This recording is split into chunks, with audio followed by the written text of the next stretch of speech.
Alright, we are going to start with constraint delegation. For constraint delegation, I needed to change a bit of the configuration of the web application, because due to IIS shenanigans, it required, if you remember, we were using a domain service account, serve browser service. And well, in the case of constraint delegation, it was failing when I configured the domain account with it. Then I started researching what was the reason of this failing, and I came up with this post from the IIS forums, and they were saying that if you are using a domain account, then you needed to configure the web server as well with constraint delegation. So you needed to configure both accounts, the service account and the server where this service account was running the web application. So instead of configuring both, I then configure everything with just the server account, web01. Okay, so we can see here that I configure the application pool with network service, which as we should know, network service in the network will be the domain computer account, web01 in this case.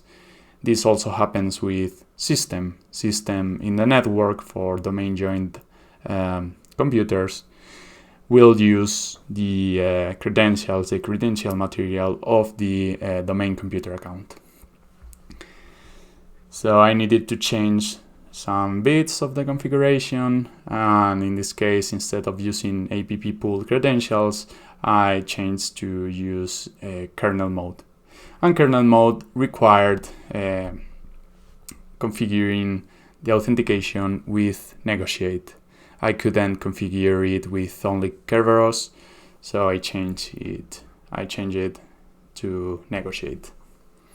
We can see here that since we are not using the domain account anymore, we need to configure a new SPN for web01.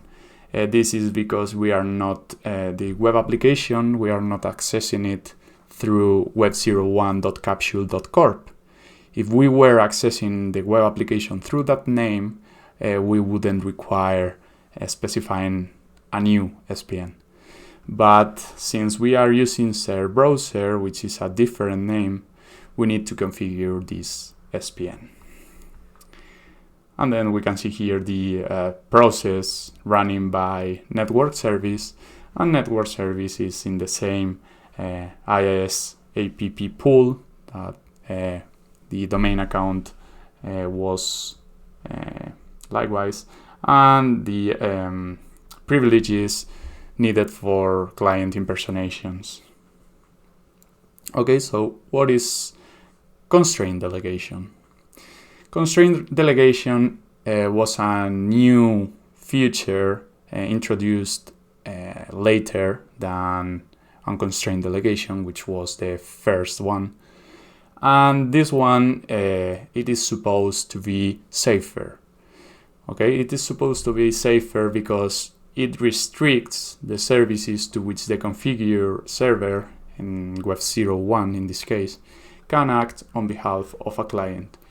If you remember, with unconstrained delegation, the server had the TGTs from any client that connected to the service. So the service can act on behalf of those clients for any other service presented in the network. Because with the TGT, the service can ask for any service ticket of any service throughout the domain. Okay. On the other hand, constraint delegation is configured just to delegate to specified services. Okay, that's why it's a constraint delegation. It's a delegation with restrictions. In order to support this delegation, in order to implement the functionality needed for this delegation, two new service for user S4U Kerberos extensions were introduced. The first one is S4U to self, and the second one is S4U to proxy. The Kerberos protocol transition extension and the Kerberos constraint delegation extension. So since constraint delegation doesn't use TGTs, it requires a way to act on behalf of his clients. Okay.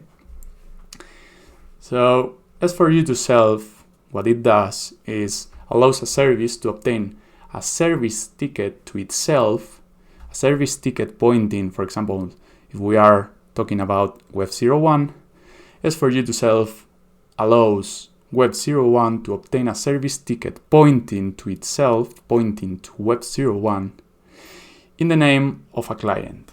For example, in the name of Vegeta. Okay, a Vegeta service ticket pointing to Web01. S4U to self can be invoked by any service. This is any account with a SPN registered and doesn't require any particular rights if you want to invoke it. Okay. Nonetheless, the resulting service ticket that you will be given by S4U to self will vary depending on the rights of the service account. Okay. And then we have S4U to proxy. S4U to proxy allows asking for a service ticket for another service on behalf of a client. And in order to invoke S4U to proxy, you need a service ticket as evidence that a client has authenticated into your service. So for example, Web01, if a client connects to our web page, Web01 will have a service ticket as evidence that the client has connected. And he can use that service ticket to invoke S4U to proxy and obtain a second service ticket to access further services. Okay.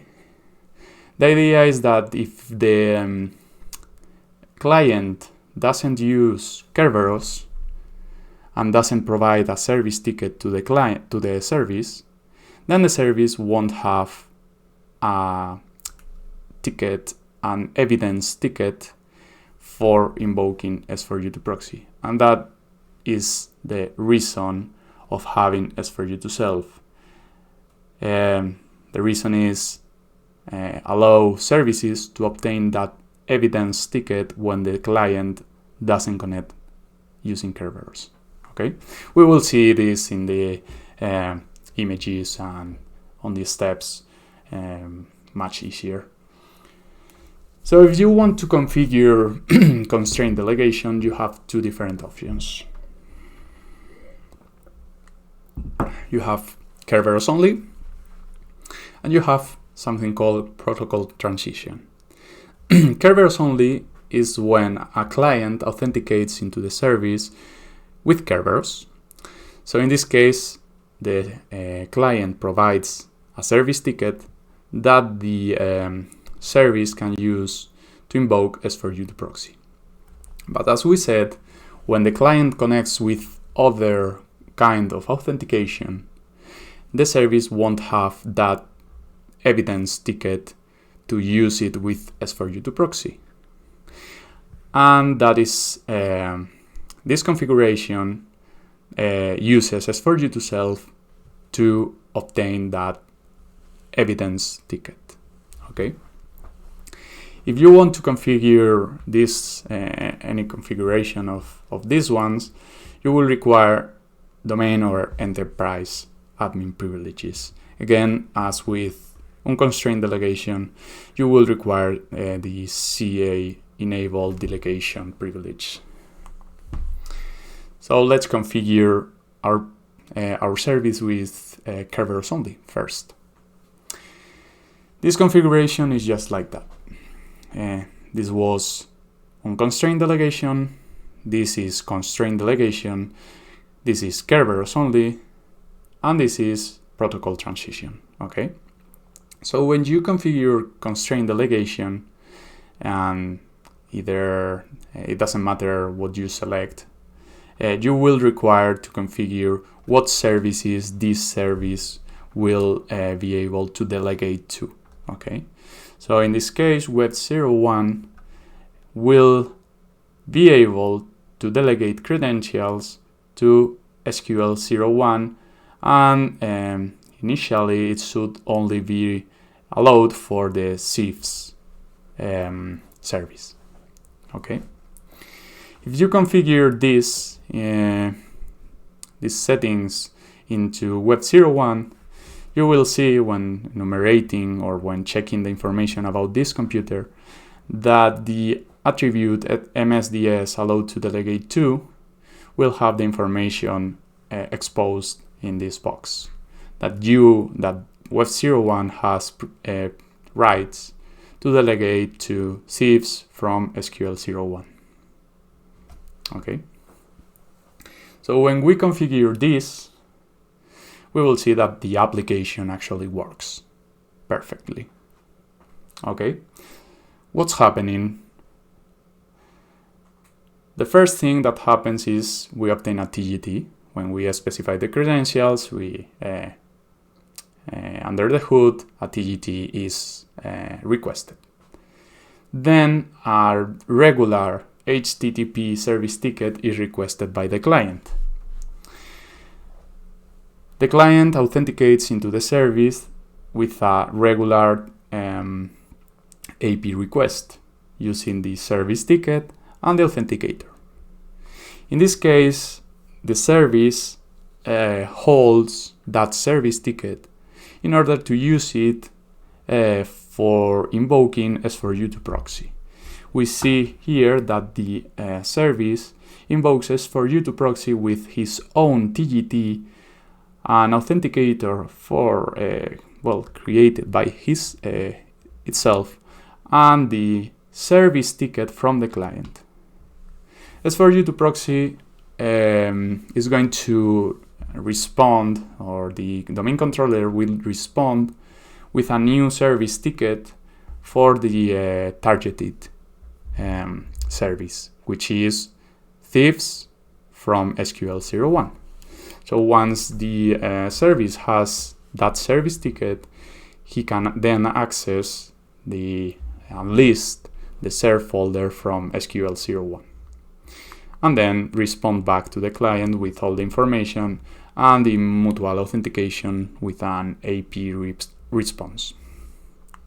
Okay, so watching this step by step, as always, we obtain the TGT and associated session key, and we ask for a new service ticket for the HTTP servebrowser.capsule.corp SPN. Okay, the main controller will verify everything, and if everything is okay, he will respond with that service ticket.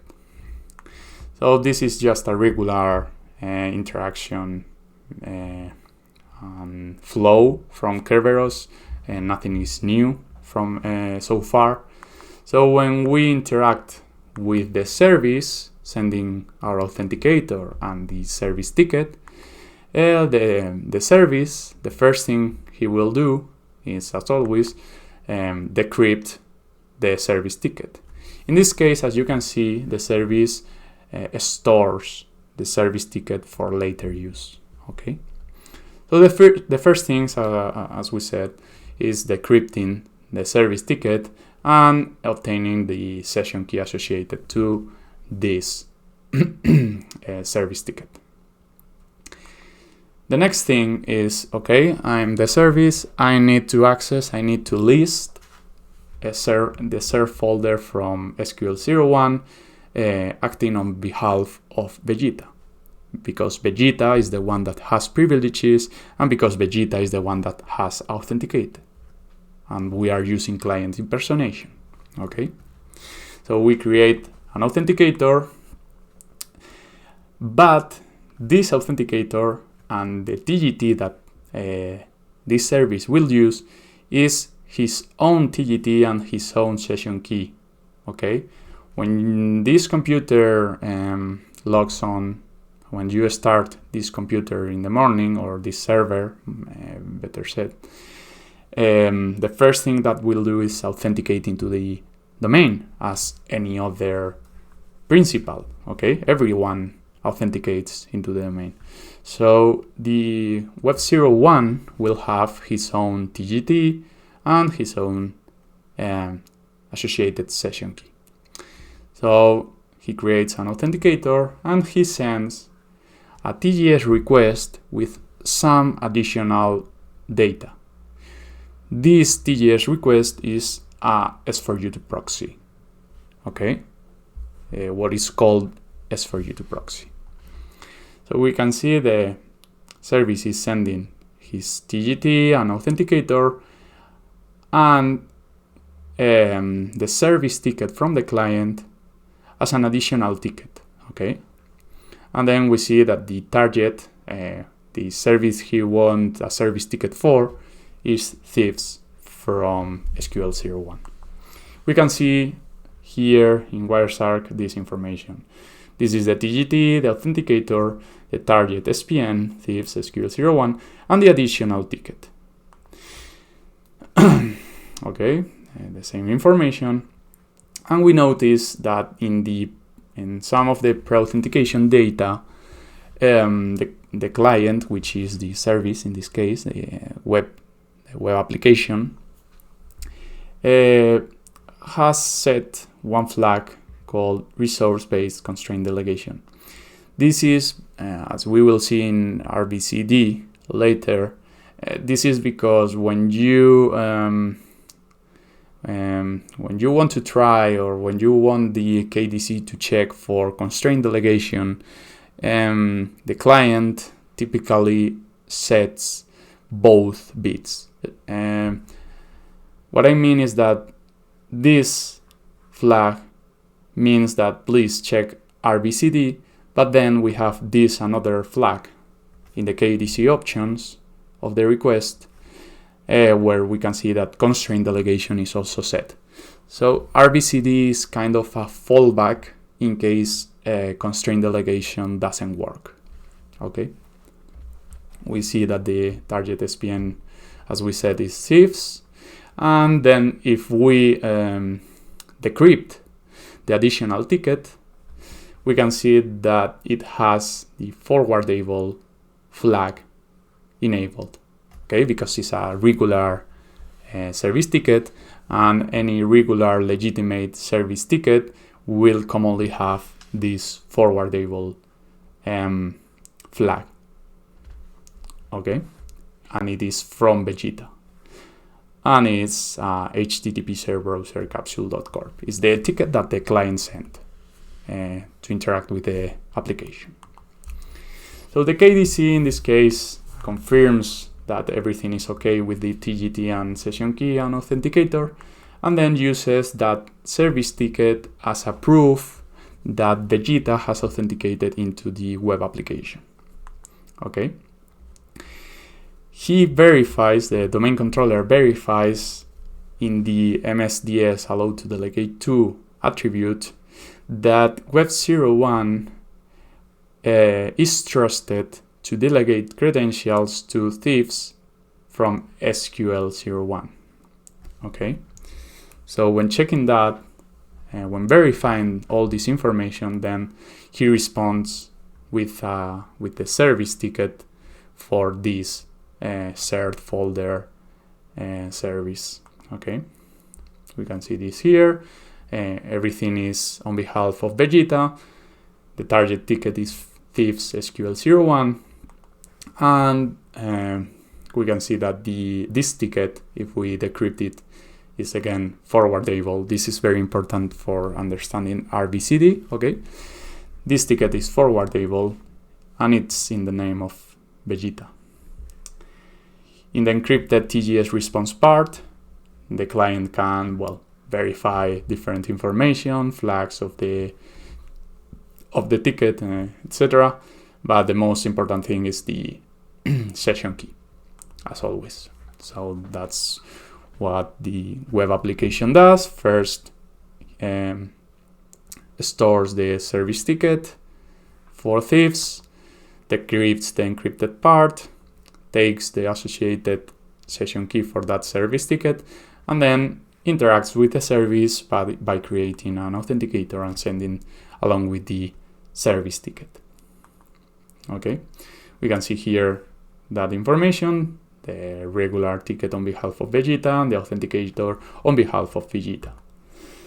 So the thief's SQL01 decrypts that information, extracts the session key, confirms everything, and lets the web application to list all the contents. As a final move or final step, encrypts a timestamp with the mutual session key and responds back to the web application.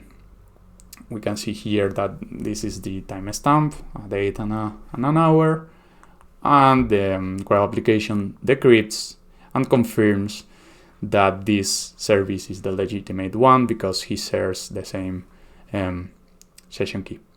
And he does the same with the client, encrypts with the session key, the mutual session key that he has between the client, and then sends it back to the client, and the client decrypts it and confirms that the web application is the legitimate one.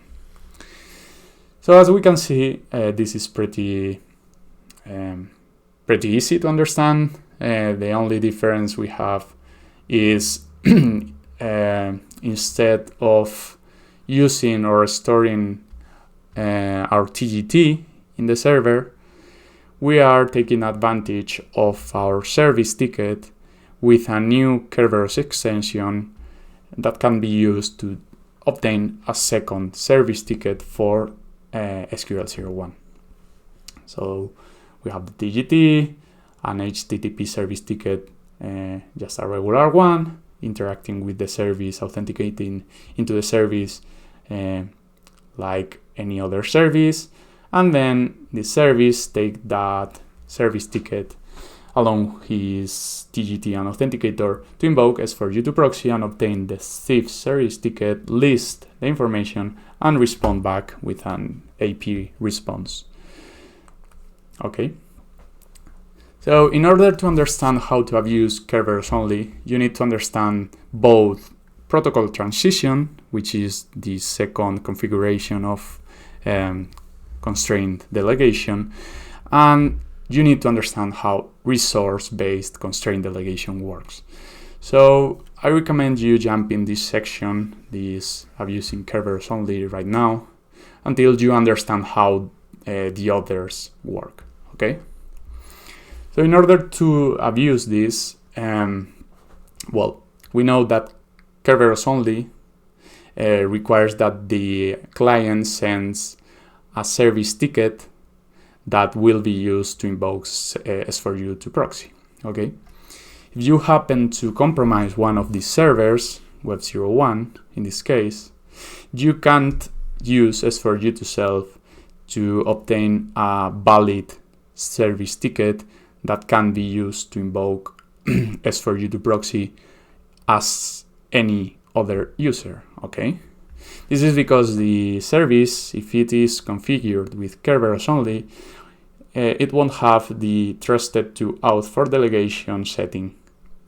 And if you don't have this setting, the resulting service ticket from S4U2 self will not have the forwardable flag. So we need a way to obtain a forwardable service ticket that can be used to invoke S4U2 proxy as any arbitrary user. So in order to do that, you need to abuse resource-based constraint delegation. So let's suppose this is a proof of concept of abusing Kerberos Only. Let's suppose we have compromised Web01, which is configured with Kerberos Only. In this case, we need a service account with, well, we need an account with at least one SPN configured. So for example, we can create a new machine account using PowerMat. Okay, you see that I'm creating it here. The name is Atlas. Then we can take advantage of Web01 because if you know how RBCD works or the default configurations of a domain in regards of this matter, you will know that any machine account has enough privileges to configure RBCD for itself. Okay, so if we have compromised Web01, we can impersonate Web01. We can see that here. We are asking for a TGT in the name of Web01. Once we have impersonated Web01, we can configure RBCD so as to trust our created Atlas machine and allow this machine to delegate credentials to Web01. Okay. Then the thing is, if you can delegate using Atlas, you can delegate credentials to Web01, you can invoke S4U2Self and S4U2Proxy to obtain a valid and legitimate ticket that can then be used for S4U2Proxy in the second round of delegation abuse. So for example, we see here that we are invoking S4U from Rubius. The impersonation is done with administrator. We are using our Atlas machine for invoking S4U2Self and S4U2Proxy, and the target SPN, the target service, as we know, it must be thieves web01 capsule.corp. So we see here how Rubius obtains a TGT for this and then invokes S4U2Self to obtain a service ticket for itself, which is Atlas, okay? And then uses this ticket for invoking S4U2Proxy to obtain a second ticket for thieves. Sorry, I've just messed up. This since we have configured RBCD for Web01, we can delegate to any Web01 service. Okay, this one doesn't matter if you select thieves or other one. Okay, it is with the constraint delegation where we need to specify thieves from SQL01, not here. Okay, so in this case, the S4U2Proxy will provide us with a perfectly valid service ticket for thieves from web01.capsule.corp. Okay, we can see that here. The service ticket is for thieves web01 and it has the forwardable flag. So this ticket can be used as an additional ticket for invoking or for abusing Kerberos Only. We can again use Rubius with S4U and we can specify the service ticket with the flag TGS. Okay. Then we need to specify here, and now I'm saying it correctly. We need to specify the configured service, restricted service, which is thieves from SQL01, and then we can also change the resulting ticket because it is in plain text. We can change the resulting service from the ticket to whatever service we want because it will be a valid and perfectly legitimate ticket, and we can change it to the service, to an arbitrary service of the same service account. Okay, so we see here how S4U takes first obtains a TGT request, and then we have here the information of how Rubius is impersonating administrator to invoke an S4U2 proxy using the service ticket that we provided.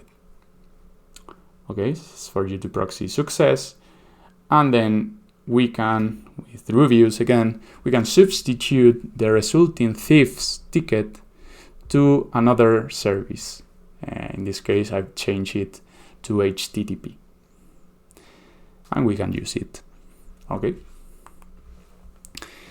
this is Kerberos Only. But now let's continue with protocol transition.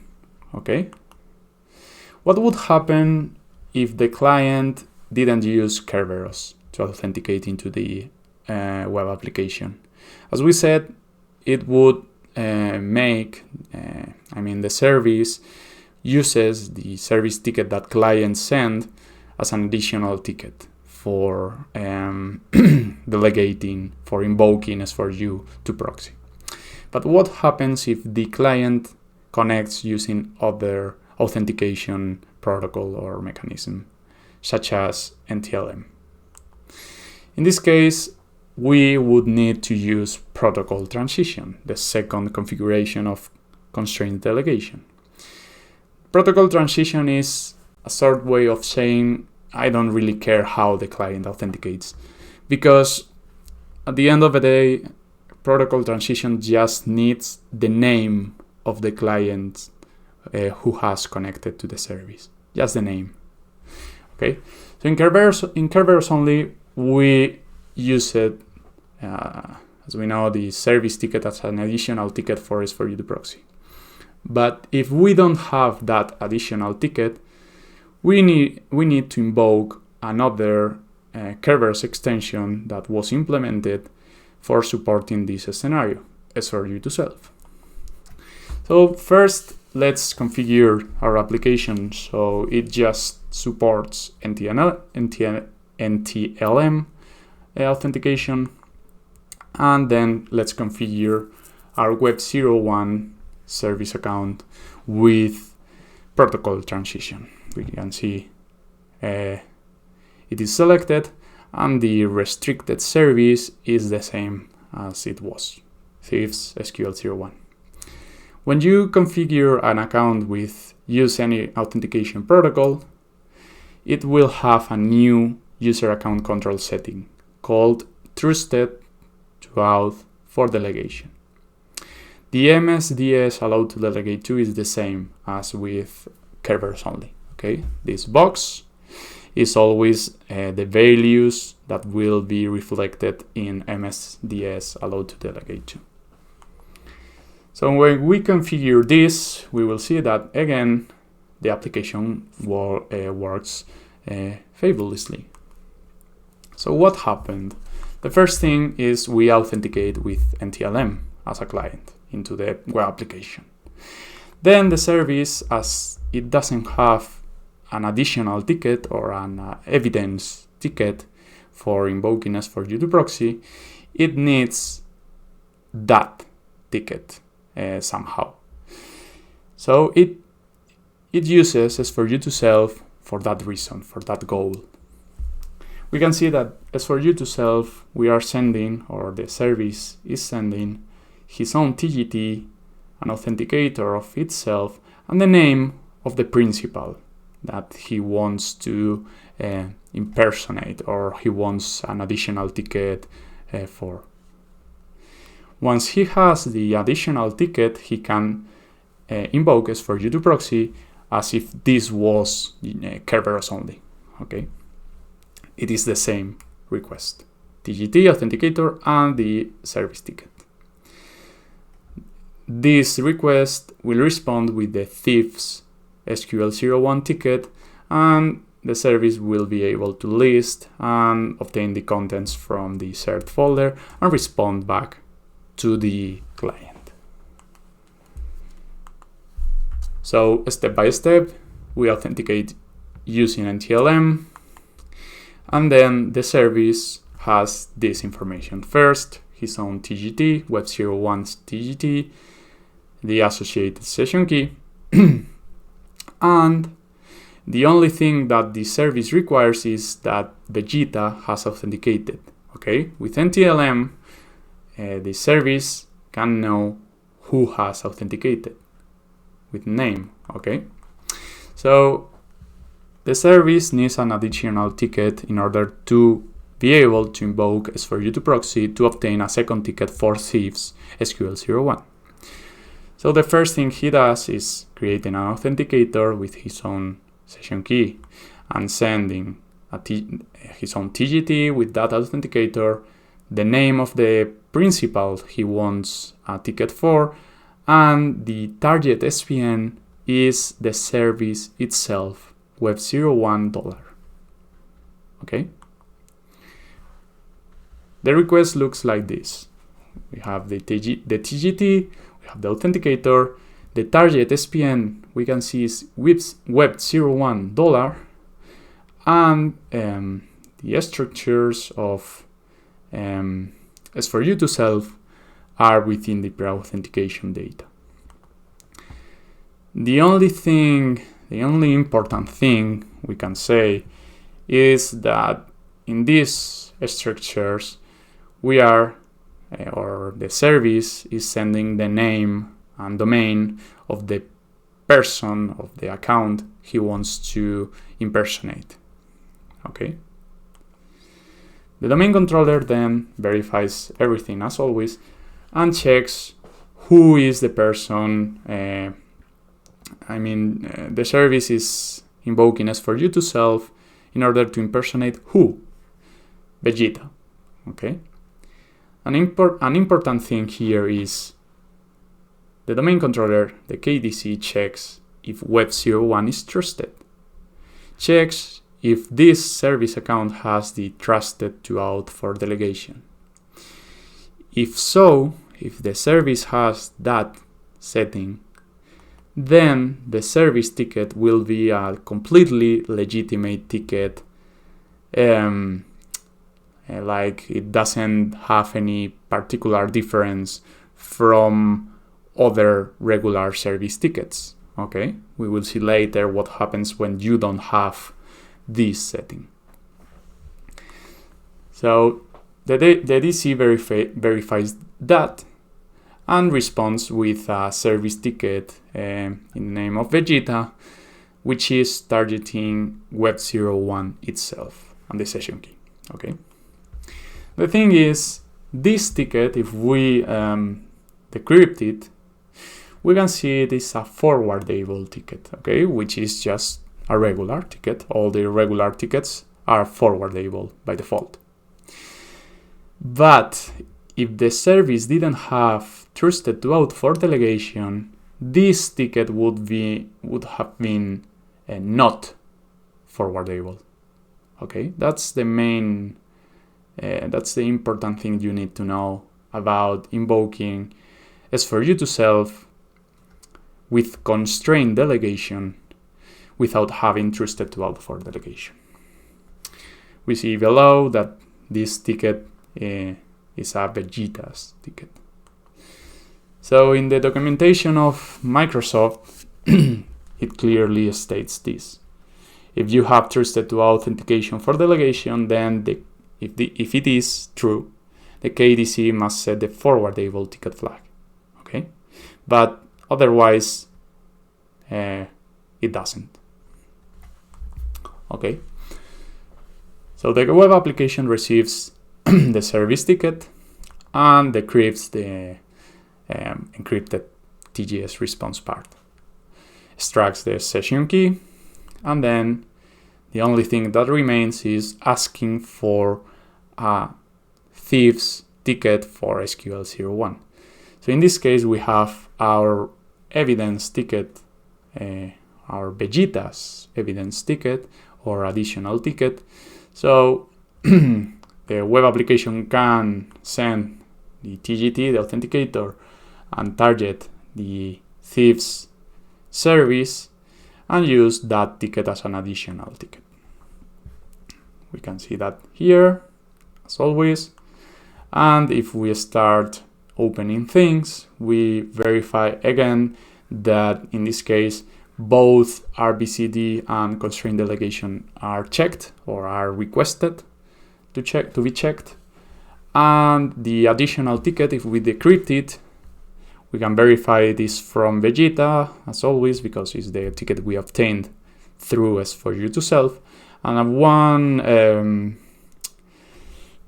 one indicator of this ticket being obtained through S4U2Self is due to the service name, which is just pointing to Web01.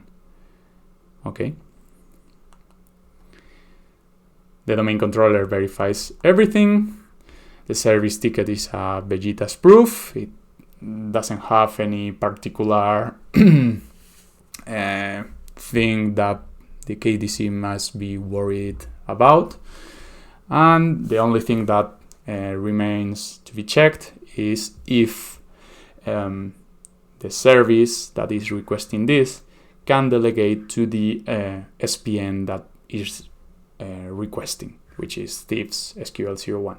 So the KDC confirms that it is trusted and responds with that service ticket and the session key.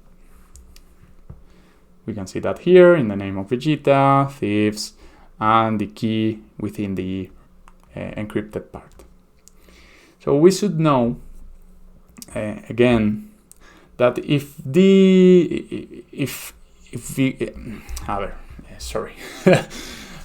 talking Spanish, my bad. So we need to remember that if we had invoked S4U2Self without the trusted to out for delegation, we would have a non-forwardable ticket to be used as an additional ticket. Okay, if we used a non-forwardable ticket as an additional ticket for constrained delegation, this would have failed. Okay. The thing is, as we know, the client always checks or always asks that the KDC tries not only constraint delegation but also RBCD. So the KDC, in that case that we send a non-forwardable additional ticket, the KDC would have tried RBCD as a fallback. Okay, and obviously it would have failed because we didn't set or configure any RBCD configuration. Okay, but this is very important for understanding how to abuse RBCD later on when we will start studying it. Okay, because as you can see in the documentation from Microsoft, if the service ticket in the additional tickets field is not set to forwardable, okay, if it is non-forwardable, and the authentication data, blah, blah, blah, doesn't have the RBCD bit set, the KDC must return an error, okay? So you should be thinking, okay, so non-forwardable service ticket and S4U2 proxy in constraint delegation is bad.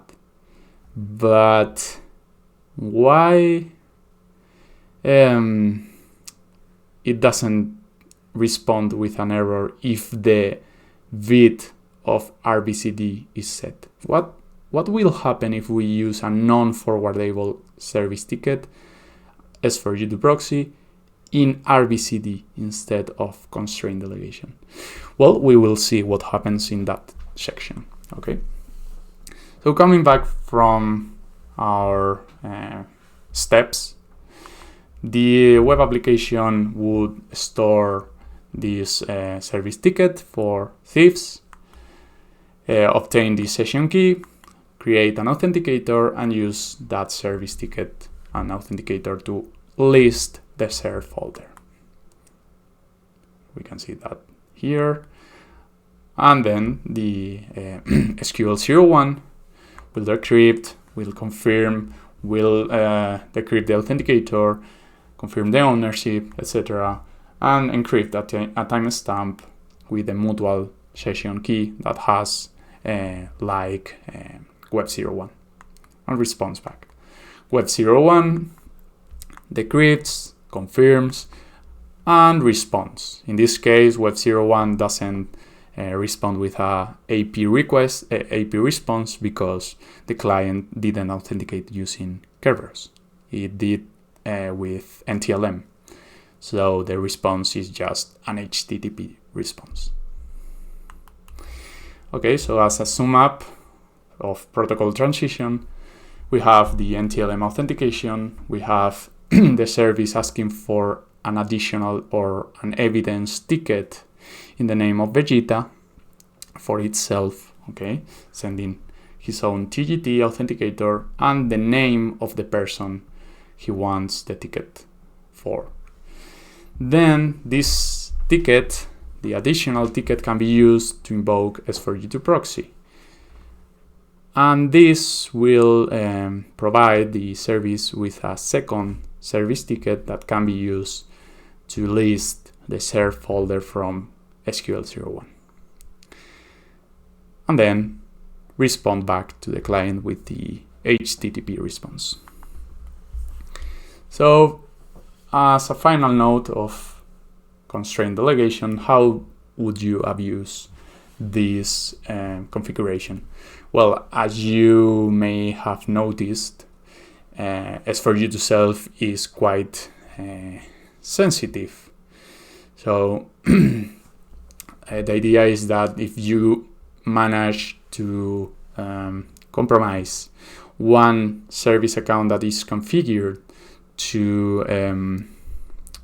with protocol transition, you can use that account to invoke S4U2 self as any user and then obtain a valid service ticket that can be used with S4U2 proxy as any user. Okay, you should remember that we can do this, we can invoke S4U2 self with constraint delegation because we have the trusted to out for delegation setting in that service account. Okay. One thing very important that we have seen in the Kerberos Only abuses, but I said that you should jump that section until you understand these ones. Well, the thing is that even if the MSDS allow to delegate to is configured with a specific service of a service account, say thieves from SQL01, you should know that the service ticket obtained by S4U2 proxy it is a completely legitimate one. So you can obtain a service ticket with S4U2 proxy for thieves SQL01, and you can change the service, the targeted service, this is thieves, to another one because that information is in plain text within the ticket. Okay, so we can change thieves to HTTP, for example. A proof of concept, we have here compromised Web01, we have the NT-has, okay? So we are invoking S4U with reviews. The impersonate user is administrator. We are providing credentials for impersonating Web01 to invoke these S4U2 self and S4U2 proxy. The target SPN is thieves. It must be thieves, okay? Because that is the requirement of MSDS allowed to delegate to, okay? But the alternate service, this flag, what it does is that, okay, you obtain the ticket, the thieves ticket, and then you substitute the service name from thieves to HTTP, and it remains a valid ticket. So the first thing is obtain a TGT in the name of Web01. When we are Web01, we can invoke S4U2 self to request a ticket targeting Web01 in the name of administrator. This ticket, as we can see, it is forwardable because the service account Web01 is configured with trusted to out for delegation.